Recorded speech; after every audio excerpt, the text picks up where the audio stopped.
Hi అండి, అందరూ బాగున్నారండి? నేనైతే చాలా బాగున్నాను.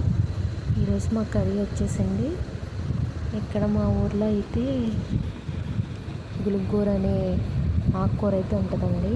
అదైతే నేను ఈరోజు మీకు వండి చూపిస్తున్నాను.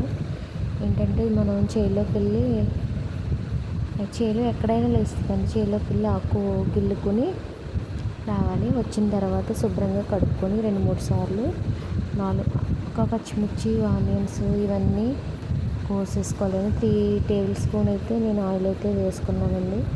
ఒక ఉల్లిపాయ అయితే వేసుకున్నాను. ఒక 7-8 పచ్చిమిరకాయలు అయితే వేసుకున్నానండి.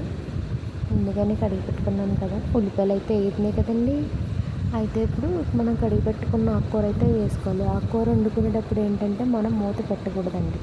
మూత పెడితే ఏమవుతుందంటే అది ఆకుకూర అనేది నల్లగా వచ్చేస్తుంది. సో మూత పెట్టుకోకుండా బాగా చూసారు కదా, ఇలా మగ్గిపోయిందండి. ఇలా బాగా మగ్గించుకోవాలి.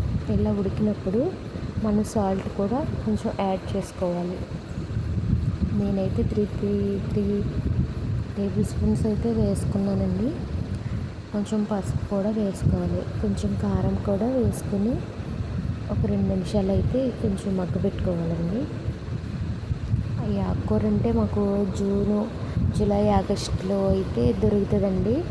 మా ఊళ్ళో ఎవరైనా చెప్తారు, ఎక్కడైనా ఉంటుంది ఇది. ఎప్పుడైనా వండుకుంటే నాకు కామెంట్ సెక్షన్లో కామెంట్ పెట్టండి. చూసారు కదా, మగ్గిపోయింది కదండి. వాటర్ అయితే ఉన్నది కదా, చిటికెడు పసుపు యాడ్ చేశాను. అలాగే కొంచెం కారం కూడా వేసుకుంటున్నాను.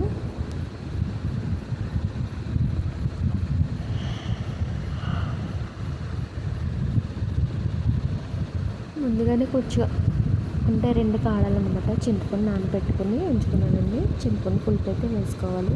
వాటర్ అన్నీ మగ్గిపోయిన తర్వాత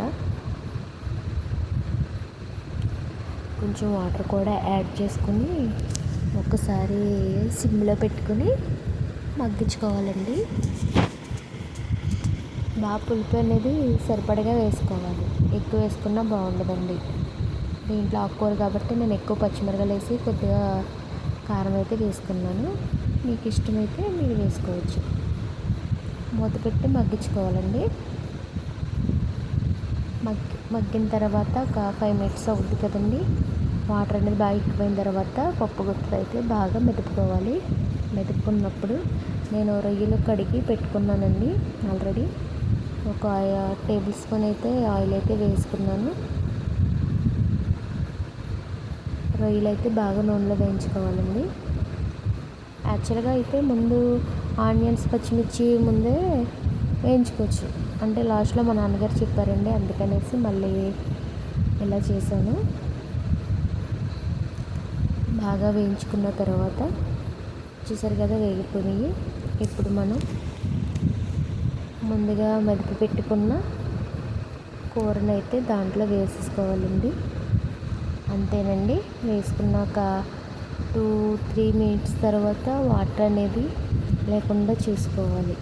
వేసేస్తున్నానండి. వేసుకున్న తర్వాత కొంచెం ఏమనుకోకండి, వీడియో తీసుకోవడం నేనే కదా, కొంచెం అటు ఇటు వెళ్తుంది, ఏమనుకోకండి. రొయ్యలు వేసుకుంటే చాలా బాగుంటుందండి. మామూలుగా అయితే పప్పులో కూడా వేసుకోవచ్చు. పప్పు ఉరుకూర వండుకోవచ్చు. పప్పు, రొయ్యలు, ఇంకా మునగాకు ఇవన్నీ ఉంటాయి కదా, చాలా మంచివండి కూరలు అనేది. కర్రీ అయితే రెడీ అయిపోయిందండి. నేను ఒక గిన్నెలో అయితే వేసుకోవాలి. ఒక విషయం, దాకలో అయితే ఇలాంటి సిమెంట్ గిన్నెలు అయితే ఉంచకూడదండి. ఇంకో గిన్నెలో అయితే వేసేసుకోవాలి. తెల్లారికి ఏంటంటే గిన్నె అనేది పాడైపోతాయి. అందుకనేసి చల్లారిపోయిన తర్వాత మనం గిన్నెలో అయితే పెట్టేసుకుని ఉంచుకోండి. వాటర్ అయితే ఇంకిపోయిన చూసారు కదా, అలా ఉండాలండి. ఇంకా మరి దీన్ని టేస్ట్ చేయడమే ఆలస్యం.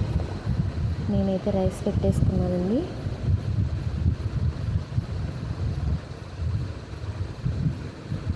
చాలా టెంప్టింగ్ ఉంది. నాకైతే చాలా ఇష్టమండి. మా ఇంట్లో అందరూ ఇష్టమే.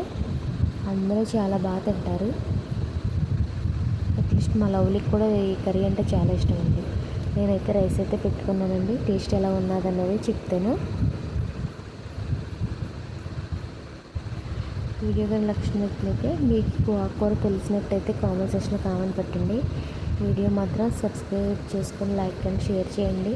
నా ఛానల్ని సపోర్ట్ చేయండి ఫ్రెండ్స్. కొత్తగా చేస్తే కూర అయితే చాలా బాగా నచ్చిందండి. Thank you very much.